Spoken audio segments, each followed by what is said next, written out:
فلسطین کے اندر جو مسلمانوں پہ اسرائیلی دہشت گرد ظلم کر رہے ہیں، انہوں نے فلسطین کے اوپر قبضہ کیا ہوا ہے۔ فلسطین کے کچھ علاقے ان پر قبضہ کر کے ہمارا قبلہ اول بیت المقدس مسجد اقصی، وہ پیلے کلر والا نہیں، وہ تو قبہ صخرہ ہے، یعنی چٹان اور اوپر گنبد۔ قبہ صخرہ، قبہ کا معنی گنبد اور صخرہ کا معنی چٹان، اس کے ساتھ جو دوسری وہ وائٹ اور بلیک کلر کا گنبد ہے وہ مسجد اقصی ہے۔ مسجد اقصی کے ارد گرد نبیوں کی قبریں ہیں، یہ نبیوں کی قیام گاہ ہے۔ حضور نے 16 مہینے مسجد اقصی کی طرف چہرہ کر کے نماز پڑھی ہے۔ یہ ہمارا پہلا قبلہ ہے، اس کا دفاع کرنا، اس کی حفاظت کرنا ہم سب پر لازم ہے، تمام اسلامی ممالک پر ضروری ہے، تمام فوجوں جو مسلمانوں کی ہیں ان پر ضروری ہے۔ امریکہ تو کہہ رہا میں اسرائیل کا ساتھ دے رہا ہوں، اور بھی اسرائیل کے ساتھ کھڑے ہیں، تو یہ مسلمان کیوں نہیں کھڑے ہو رہے اپنے اس مسلمان ملک کے ساتھ، فلسطین کے ساتھ؟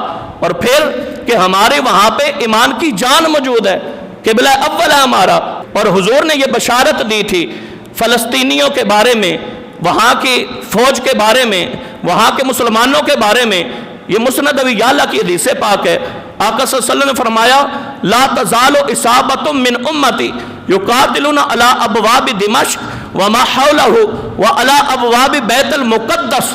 کریم آقا نے فرمایا ہمیشہ میری امت کی ایک جماعت وہ بیت المقدس کے دروازوں پہ اور اس کے ارد گرد کھڑے ہو کے کفر کا منہ توڑتے رہیں گے۔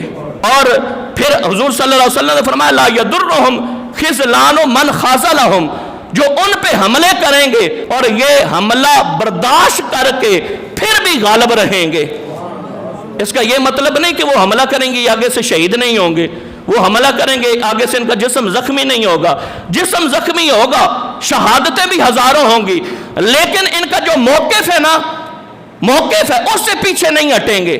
ان کا جو مشن ہے نا کہ بیت المقدس کو آزاد کروانا ہے، اس سے پیچھے نہیں ہٹیں گے، کہ اگرچہ ساری دنیا کے مسلمان 1.5 ارب مسلمان ان کا ساتھ نہ دیں۔ حضور نے اس وقت فرمایا جس کا مفہوم یہ ہے اگرچہ 1.5 ارب مسلمان بھی ان کا ساتھ نہ دیں، اب یہ نہیں کہیں گے یار اسرائیلی بم پہ گران دینے ساڑھے ہوتے، چلو انہاں نال کوئی معاہدہ کر لینے ہیں، کمپرومائز کر لینے ہیں۔ کبھی کمپرومائز نہیں کریں گے، کبھی معاہدہ نہیں کریں گے، ہمیشہ جہاد کرتے رہیں گے، کرتے رہیں گے اور حق پر ڈٹے رہیں گے۔ کتنی صدیاں؟ 2 صدیاں، 4 صدیاں، 6 صدیاں نہیں۔ کریم آقا نے فرمایا اِلَىٰ أَن تَقُومَ السَّاعَةُ، قیامت تک یہ ان سے جہاد کرتے رہیں گے، بیت المقدس کی آزادی کے لیے لڑتے رہیں گے، اپنے موقف اور مشن سے پیچھے نہیں ہٹیں گے۔ اگرچہ ان کے جسموں پر بم گرا کے ان کے ٹکڑے کر دیے جائیں، اگرچہ ان کے بچوں کو کاٹ دیا جائے، لیکن یہ پھر بھی پیچھے نہیں ہٹیں گے۔ یہ آج دوسری کمپنی کا حدیث نہیں سنا سکتا، کیوں کہ ہم مانتے ہیں اللہ نے حضور کو غیب عطا فرمایا ہے، اور آج سے 14 صدیاں پہلے جو آقا نے خبر دی ہے آج ہمیں اپنی آنکھوں سے نظر آ رہی ہے کہ فلسطین کے مجاہد کتنے عرصے سے تم بھی بچپن سے دیکھ رہے ہو، کبھی یہودیوں کے ساتھ کمپرومائز کیا؟ کبھی کہا کہ چلو بیت المقدس تم رکھ لو، ہم تم سے نہیں مانگتے، ہمیں تھوڑا سا پیسہ دے دو، ہم تم سے معاہدہ کر لیتے ہیں، ہم صلح کر لیتے ہیں؟ گردنیں کٹوا رہے ہیں، اپنے جسم کے ٹکڑے کروا رہے ہیں، اپنے بچوں کو کٹوا رہے ہیں، لیکن اپنے مشن سے پیچھے نہیں ہٹ رہے۔ کیوں ہٹیں پیچھے؟ کہ کریم آقا صلی اللہ علیہ وسلم نے ان کو یہ خوشخبری عطا فرمائی ہے، اور حضور نے ان کے بازوؤں کو عظمت والا بازو کہا ہے۔ آج امت مسلمہ کو ان کے ساتھ کھڑا ہونا چاہیے، اور تمام اسلامی ممالک جو ہیں ان کو اپنے مسلمان بھائیوں کا ساتھ دینا چاہیے، اور یہ ہمارا حق ہے۔ ہماری بیت المقدس قبلہ پر قبضہ ہے یہودیوں کا، کیوں انہوں نے قبضہ کیا؟ چھوڑے اس قبضے کو، اپنے علاقے میں جائیں، اپنی سائڈ پہ جائیں، ہمارے قبلے پہ کیوں قبضہ کیا ہوا ہے؟ اور ہمارے مسلمان بھائیوں کو شہید کر رہے ہیں۔